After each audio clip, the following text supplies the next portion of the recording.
जय हिंद दोस्तों आज हम पढ़ेंगे बायोलॉजी अर्थात बायोलॉजी में क्या पढ़ेंगे, कौन सा टॉपिक पढ़ेंगे, ये तो आपने पहले ही देख लिया है। थंबनेल पे सबसे पहले देख के ही ओपन किया आपने वीडियो। ठीक है, यदि आपने यहाँ पर वीडियो ओपन किया ही है तो कृपया इसे पूरा कंप्लीट देखें और यहाँ पर जितना कुछ जानकारी आपको दी जाएगी पूरी एग्जाम ओरिएंटेड जानकारी होगी और पूरी तरीके से एक एक पॉइंट काफी इंपॉर्टेंट होगा। बस ये है कि आप कितना पेशेंस के साथ में इन चीजों को समझ पाते हैं और ले पाते हैं।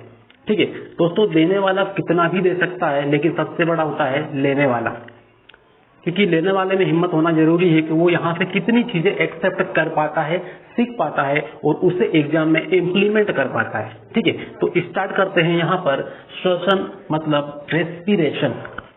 ठीक है, इंग्लिश में क्या बोलेंगे रेस्पिरेशन और हिंदी में क्या है श्वसन। तो यहाँ पर सबसे पहले तो ये देख लें कि श्वसन है क्या। ठीक है, श्वसन वास्तव में क्या है, किसे कहते हैं। ठीक, तो सबसे पहले यहाँ पर फर्स्ट पॉइंट यहाँ पर आपके सामने लिखा है कि यह एक जैविक क्रिया है। कौन सी क्रिया है? जैविक क्रिया है, मतलब जीवन को जीने के लिए बहुत ही आवश्यक क्रिया है। ठीक है, सभी प्रकार के जीव जंतुओं के लिए इस वायुमंडल में, इस इन्वायरमेंट में डलने के लिए या फिर रहने के लिए सबसे ज्यादा इंपॉर्टेंट क्रिया है जिसे हम क्या बोलेंगे जैविक क्रिया। ठीक है, अब यहाँ पर आपके माइंड में यह होगा कि ये जो रेस्पिरेशन है ये किन किन चीजों में होता है। तो सबसे पहले यहाँ पर देख लीजिए, सबसे फर्स्ट जो श्वसन होता है इसका जो मेन काम करने वाला कार्यकर्ता कौन होता है, सबसे पहले उसे देख ले, उसके बाद किस पे होता है ये बताऊंगा। ठीक है, तो सबसे पहले यहाँ पर देखें और आपके सामने यहाँ पर दिख रहा है क्या? फेफड़े।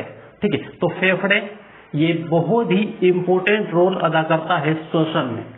राइट, इसके बिना श्वसन पॉसिबल ही नहीं है, इसलिए यहाँ पर सबसे ज्यादा इंपॉर्टेंट क्या है? फेफड़े, जिसे फुसफुस भी कहते हैं। ठीक है, तो इस तरीके से यहाँ पर ये इसके द्वारा शोषण होता है। अब ये देखें कि किन किन में शोषण होता है। ठीक है, सबसे पहले देखें फोटो में, तो यहाँ पर आपको दिख रहा है मानव। ठीक है, तो मानव में शोषण होता है। ठीक है, उसके बाद में फिर यहाँ पर देखें तो जंगली जानवर, जितने भी जंगली जानवर हैं, ठीक है, वो सब यहाँ पर आपको दिख जाएंगे और इन सभी में शोषण की क्रिया होती है। जैसे हिरन ले लो, शेर ले लो, ठीक है, लोमड़ी ले लो, खरगोश वगैरह है, ये सब कुछ क्या है? ये जंगली जानवर है। ठीक है, तो इस तरीके से इनमें शोषण की क्रिया होगी। अब इसके बाद में फिर देखें आगे पालतू जानवर, जिन्हें हम घर में पालते हैं। ठीक है, तो ये जो जानवर है इन सभी में भी क्या होती है? शोषण की क्रिया होती है, अर्थात रेस्पिरेशन होता है।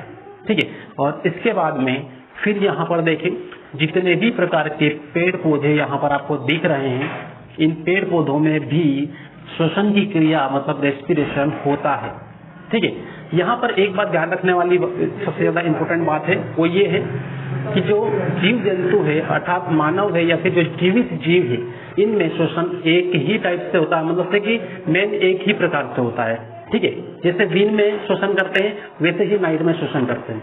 लेकिन यहाँ पर सबसे ज्यादा इंपॉर्टेंट बात यह है कि जो पौधे हैं या पेड़ हैं, इनमें शोषण दिन में कुछ अलग टाइप से होता है और नाइट में कुछ अलग टाइप से। मतलब यहाँ पर नाइट में अलग चीजों को एब्जॉर्ब करते हैं और दिन में अलग चीजों को एब्जॉर्ब करते हैं। एब्जॉर्ब करने का मतलब ये है कि उनको किसी बाहर से ली जाने वाली जो गैसें हैं उनको अवशोषित करना, उसको इंग्लिश में क्या बोलेंगे? एब्जॉर्ब करना।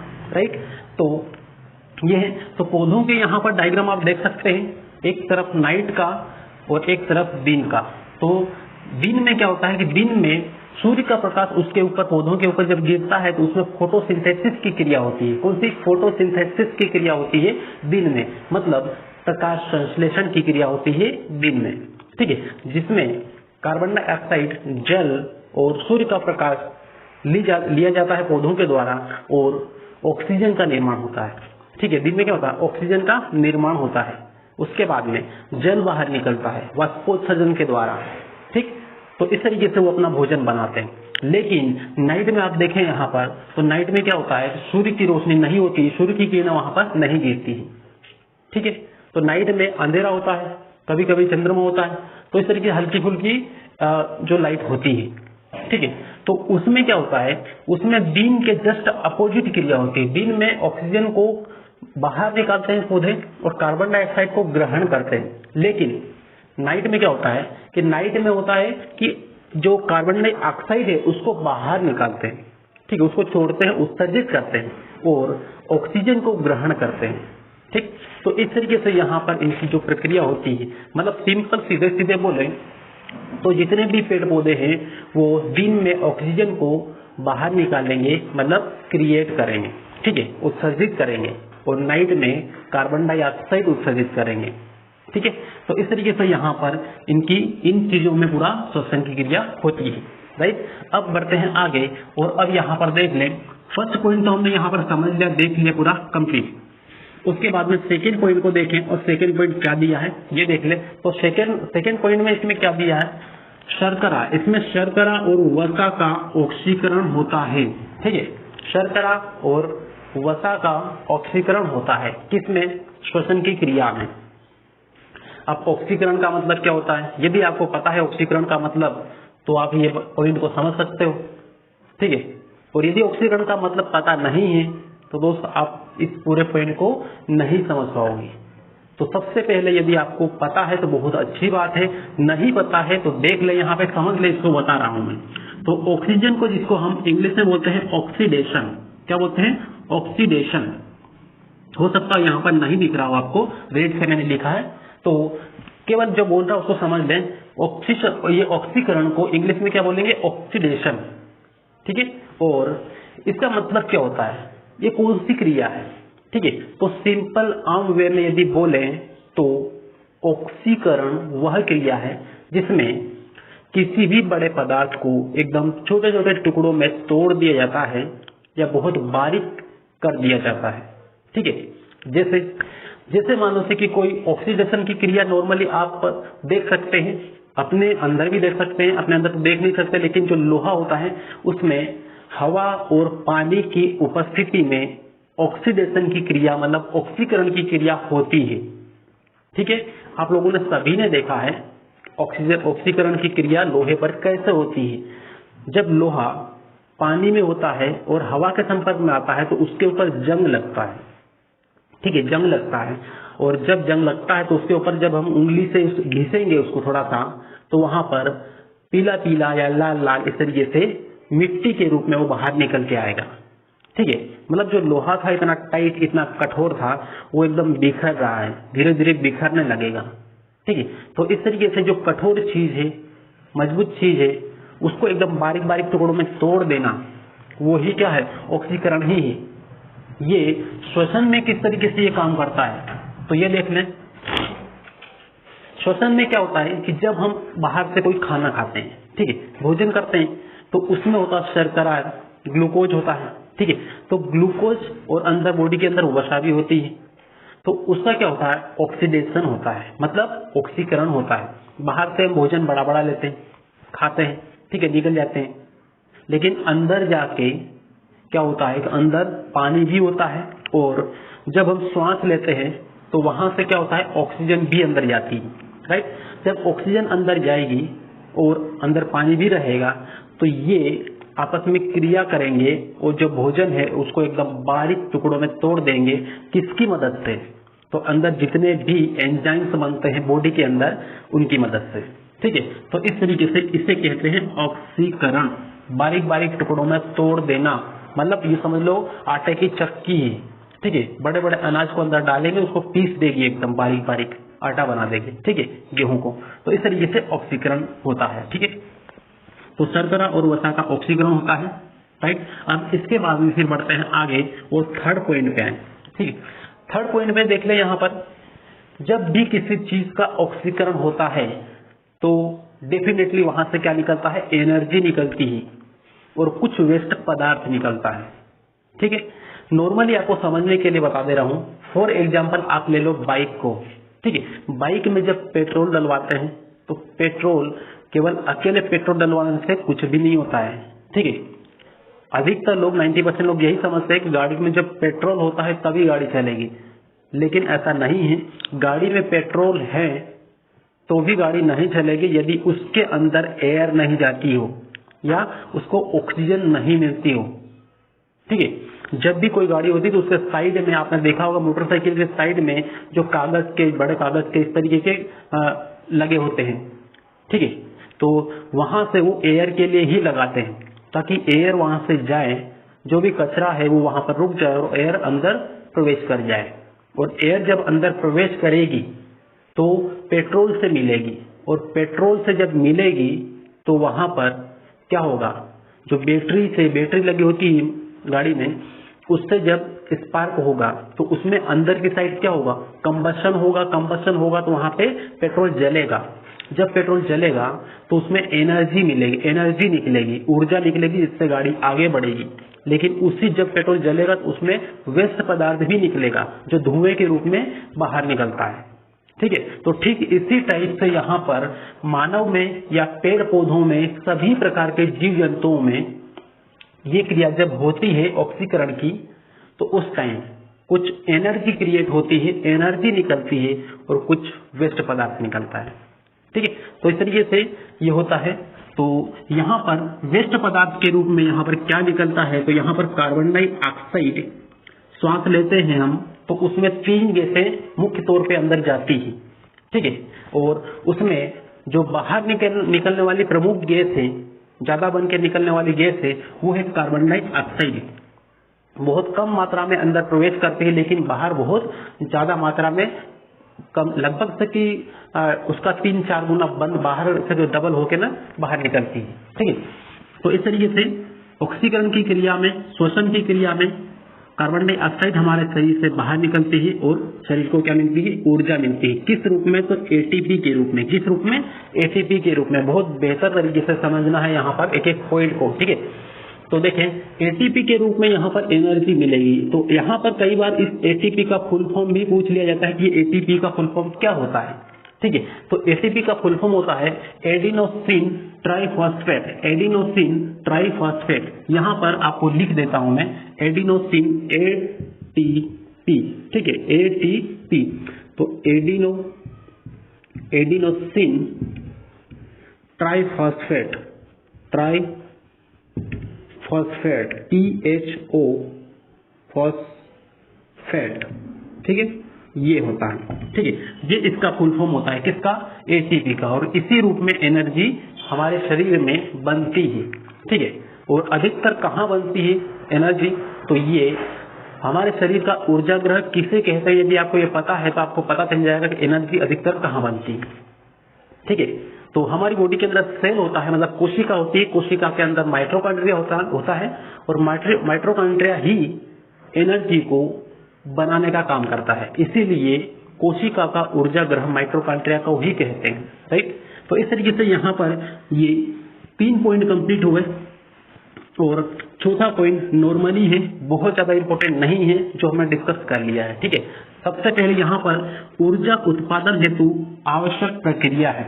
ठीक है, श्वसन क्या है, श्वसन एक प्रकार की प्रक्रिया है, एक प्रोसेस है। ठीक है, तो यही प्रोसेस क्या करती है, हमारी बॉडी में एनर्जी उत्पन्न करने का काम करती है। ठीक है, तो इस तरीके से यहाँ पे बोल सकते हैं कि श्वसन क्या है, श्वसन ऊर्जा उत्पादन हेतु आवश्यक प्रक्रिया है या फिर क्रिया है। ठीक, तो ये जो 4 पॉइंट है यहाँ पे लिखे हैं, ये बहुत इंपॉर्टेंट है, बस इसको समझ लेना है ध्यान से। अब इसके बाद में फिर आगे बढ़ते हैं और इसकी जो प्रक्रिया है वो वास्तव में है क्या। ठीक है, श्वसन क्या है, प्रक्रिया है, लेकिन वास्तव में कैसे होती है, किस तरीके से होती है और क्या बनता है, कब कब बनता है। ठीक है, वो यहाँ पर देखेंगे। राइट, तो देखें यहाँ पर ग्लूकोज सबसे पहले क्या करते हैं, जब हम खाना खाते हैं। ठीक है, तो खाना खाते हैं तो उस खाने में क्या होता है, ग्लूकोज होता है, ग्लूकोज हम खाते हैं। ठीक है, तो ग्लूकोज भोजन के रूप में अंदर जाता है और जो छोटी आंत और बड़ी आंत होती है इनके द्वारा एब्जॉर्ब कर लिया जाता है। ठीक है, मतलब अवशोषित कर लिया जाता है। अब अवशोषित करने के बाद में फिर क्या होता है, यही ग्लूकोज ब्लड में मिल जाता है। कहाँ पर, ब्लड में। जैसे अवशोषित होगा तो ब्लड में मिलेगा, खून में जब मिलेगा तो खून क्या करेगा, ये जो कोशिका है, जैसे कि यहाँ पे फॉर एग्जांपल मैंने एक कोशिका बना ली, सेल। ठीक है, सेल यहाँ पर बना लिया, ये वाला ये सेल है और इसी सेल के अंदर क्या होता है, माइटोकॉन्ड्रिया होता है। ठीक है, पूरे सेल को मैं नहीं बना रहा हूँ, केवल सेल बनाया यहाँ पर। ये क्या है, कोशिका, ठीक है, कोशिका। तो ये कोशिका और इसके अंदर ये है माइटोकॉन्ड्रिया, माइटोकॉन्ड्रिया, ठीक है, ये दो चीजें यहाँ पर है।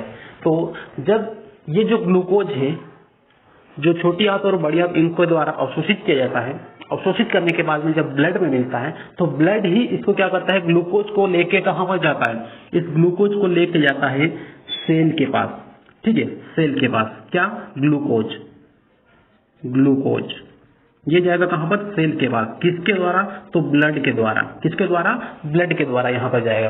अब जैसे ही ब्लड के द्वारा ये सेल, ये ग्लूकोज जाएगा कोशिका में, तो कहाँ पर प्रवेश करेगा, सबसे पहले कोशिका द्रव में। ये क्या है, कोशिका द्रव, जो गाढ़ा गाढ़ा पदार्थ यहाँ पर भरा है ये कोशिका द्रव, कोशिका द्रव में प्रवेश करेगा, मतलब ग्लूकोज कहाँ पर जाएगा, कोशिका द्रव में जाएगा, ठीक है, कोशिका में जाएगा,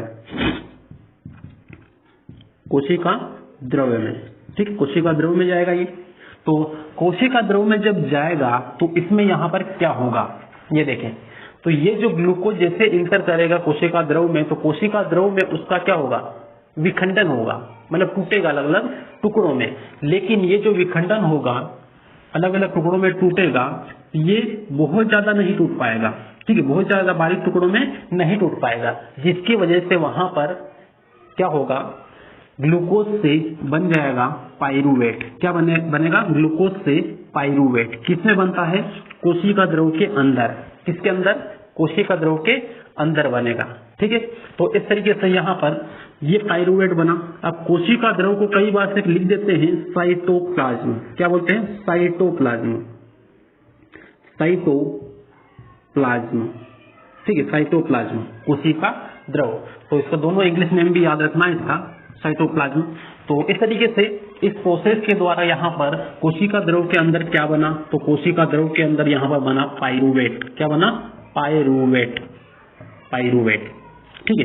अब ये जो पाइरूवेट है आगे बढ़ेगा और आगे बढ़ के कहाँ पर जाएगा, तो यहाँ पर जो कोशिका द्रव में जो पाइरूवेट बना है, ये पाइरूवेट किसके पास जाएगा, फिर ये जाएगा इधर माइटोकॉन्ड्रिया के पास में जाएगा, ठीक है। तो इस तरीके से यहाँ पे ये आगे बढ़ेगा, प्रोसेस आगे बढ़ेगी। तो देख लें यहाँ पर ग्लूकोज से पाइरूवेट बना कोशिका द्रव के अंदर, ठीक है। और इसका जब कोशिका द्रव के अंदर ये जो प्रोसेस होती है तो इसको बोलते हैं प्राथमिक श्वसन। कौन सा, प्राथमिक श्वसन, ये। तो इस तरीके से प्राथमिक श्वसन यहाँ पर कंप्लीट हुआ और फिर ये जो पाइरूवेट अब अलग अलग भागों में टूटेगा, अलग अलग भागों में ये अपना काम करेगा, ठीक है। कैसे, पाइरूवेट सबसे पहले पोजीशन यहाँ पे फर्स्ट स्टेप देख लेते हैं, पाइरूवेट की स्टेप, ठीक है। फर्स्ट स्टेप, इसमें क्या होता है कि ये जो पाइरूवेट होता है ये ऑक्सीजन की अनुपस्थिति में, जहां पर ऑक्सीजन नहीं है वहां पर क्या बनेगा, किस रूप में कन्वर्ट होगा, ये देखेंगे। तो ये जो पाइरूवेट है ये ऑक्सीजन की अनुपस्थिति में, मतलब जहां पर ऑक्सीजन नहीं होती है वहां पर ये C2H5OH का निर्माण करेगा। किसका, C2H5OH का निर्माण करेगा। तो ये क्या है, C2H5OH, ये है इथेनॉल। क्या है, इथेनॉल, इथेनॉल। तो इथेनॉल का निर्माण करेगा कौन, पाइरूवेट। किसकी उपस्थिति, अनुपस्थिति में, O2 की अनुपस्थिति में, मतलब जहां पर हवा नहीं है। और इथेनॉल के साथ साथ में क्या बनाएगा, तो यहाँ पर बनाएगा ये कार्बन डाइऑक्साइड। क्या बनेगा, कार्बन डाइऑक्साइड। अब ये तो दोनों बनेंगे ही, लेकिन साथ में कुछ मात्रा में यहाँ पर ऊर्जा भी उत्पन्न होगी, मतलब ऊर्जा भी मुक्त होगी, ऊर्जा का निर्माण भी होगा, ठीक है। अब इसके बाद में फिर हम बात करते हैं सेकेंड नंबर पे, और सेकेंड स्टेप, ठीक है, सेकेंड स्टेप। तो सेकेंड स्टेप क्या है ये देख लें। तो सेकेंड स्टेप में क्या होता है कि ऑक्सीजन तो होती है, यहाँ पर ऑक्सीजन तो होती है लेकिन कमी होती है। ऑक्सीजन की क्या होती है, कमी होती है, मतलब ऑक्सीजन का लेवल बहुत कम होता है, कम ऑक्सीजन पाई जाती है, ठीक है। तो अब ऐसी कंडीशन में क्या होता है, इस पाइरूवेट का क्या होगा, जब ये टूटेगा अलग अलग भागों में, बारीक बारीक होगा, तो इससे क्या क्या बन सकता है पाइरूवेट से, तो ये देखना है। तो इस पाइरूवेट से क्या बनेगा, सबसे पहले ऑक्सीजन की जहां पर कमी होगी वहां पर लैक्टिक अम्ल बनेगा। क्या बनेगा, लैक्टिक अम्ल बनेगा। और उसके बाद में 2 ATP एनर्जी क्रिएट होगी, मतलब उत्सर्जित होगी, ठीक है। 2 ATP एनर्जी मतलब 2 यहाँ पर क्या है 2 है, 2 एडिनोसिन ट्राइफॉस्फेट एनर्जी हमेशा किस फॉर्म में होती है, एटीपी के रूप में होती है बॉडी के अंदर। ठीक, तो इस तरीके से यहाँ पर ऑक्सीजन की कमी जहाँ पर होगी वहां पर लैक्टिक अम्ल बनेगा और 2 एटीपी एनर्जी यहाँ पर क्रिएट होगी। ठीक है, अब फिर बढ़ते हैं आगे, और आगे यहाँ पर देख ले, इसमें यहाँ पर क्या होगा, जो थर्ड स्टेप है इसको थोड़ा सा बारीकी से समझना है। स्टेप, इसमें ऑक्सीजन उपस्थित होगी, मतलब ऑक्सीजन वहां पर अच्छी मात्रा में रहेगी, मिलेगी, प्रॉपर रहेगी। ठीक है, तो ऑक्सीजन जहां पर होगी वहां पर क्या होगा, ठीक है, वहां पर क्या क्या बनेगा, तो वहां पर बनेगा कार्बन डाइऑक्साइड। ठीक है, सबसे पहला जो पदार्थ उत्पाद बन रहा है वो क्या है, कार्बन डाइऑक्साइड बनेगी। अब इसके बाद में फिर क्या बनेगा, तो फिर यहाँ पर H2O बनेगा। H2O मतलब पानी बनेगा। ठीक है, कार्बन डाइऑक्साइड सबसे पहले बना, उसके बाद क्या बना, पानी उत्सर्जित निकला। मतलब यहाँ पर एक प्रकार से प्रोडक्ट है, ये प्रोडक्ट किससे बन रहे हैं, ये पाइरूवेट से बन रहे हैं, ये सारे प्रोडक्ट किसके हैं, पाइरूवेट से बने हैं। ठीक है, तो ऑक्सीजन की उपस्थिति में CO2 बनेगा, H2O बनेगा मतलब पानी बनेगा, और उसके बाद En का मतलब होता है यहाँ पर ऊर्जा वहां पर मुक्त होगी। ठीक है, अब यहाँ पर ऊर्जा तो इन तीनों में मुक्त हो रही है। ठीक है, CO2 इसमें बन रही है और इधर बन रही है, लेकिन यहाँ पर CO2 का निर्माण नहीं हो रहा है। मतलब सेकेंड स्टेप में जहां पर ऑक्सीजन की कमी होगी वहां पे CO2 नहीं बनेगी, यहाँ पर ये बोला है। ठीक है, तो एक क्वेश्चन आपके सामने है, इतना यहाँ पर समझने के बाद में आपको यहाँ पे एक क्वेश्चन आपके सामने है, और ये है, यदि आपको ये पूछ लिया जाए कि सबसे ज्यादा एनर्जी कहाँ पर बनती है, ठीक है, या फिर किस पाइरूवेट सबसे ज्यादा एनर्जी कहां पर उत्पन्न करता है या देता है, तो ऑक्सीजन की उपस्थिति में। कहां पर, ऑक्सीजन की उपस्थिति में। ठीक है, और सबसे कम जो एनर्जी होती है वो कहां पर, फर्स्ट स्टेप, मतलब जहां पर ऑक्सीजन नहीं है वहां पर सबसे कम ऊर्जा बनती है। ठीक है, अब यहाँ पर अभी जो बताने वाला हूं यहाँ पर ये बहुत इंपॉर्टेंट 3 पॉइंट जो दे रहा हूं, और वही एग्जाम में बार बार रिपीट होता है। ठीक है, तो इसको बहुत अच्छे से समझ लेना है। तो अब यहाँ पर कभी ये पूछ ले कि ये जो ऑक्सीजन की अनुपस्थिति में पाइरूवेट अलग अलग भागों में टूटता है, तो ये कहाँ पर टूटता है, ऐसे कौन से जीव है जिनके अंदर ऑक्सीजन नहीं होती है, तो यहाँ पर ध्यान रखना कि ये कहाँ पर होता है, यीस्ट में। कहां पर, यीस्ट। तो यहां पर लिख रहा हूं मैं यीस्ट में ये प्रोसेस होती है। ठीक है, मानव के अंदर ये प्रोसेस नहीं होती है, ये कहां पर होती है, यीस्ट में। ठीक, जैसे कि डबल रोटी बनती या फिर जलेबी बनती, जलेबी को बनाने से पहले मतलब 10-12 घंटे पहले या फिर 7-8 घंटे पहले उसको मैदा जो भी होता है उसको घोल के, पानी में घोल के उसको ढक दिया जाता है, और उसमें क्या है, यीस्ट काम करता है। ठीक, तो इस तरीके से वहां पर यीस्ट में कौन सी प्रोसेस होती है, तो ऑक्सीजन की अनुपस्थिति में प्रोसेस होती है, और पाइरूवेट टूट के क्या बनाता है, इथेनॉल बनाता है। ठीक है, वहां एक गैस बनती है जिसका नाम क्या है, इथेनॉल बनता है। अब तो यीस्ट को याद रखना है, बहुत इंपॉर्टेंट है। ठीक है, यीस्ट में ये प्रोसेस होती है, और इसके बाद में ये जो प्रोसेस होती है, ऑक्सीजन की कमी होती है, ये कहाँ पर होती है, तो ये हमारी जो ह्यूमन बॉडी होती है इसमें बहुत सारी पेशियां पाई जाती है।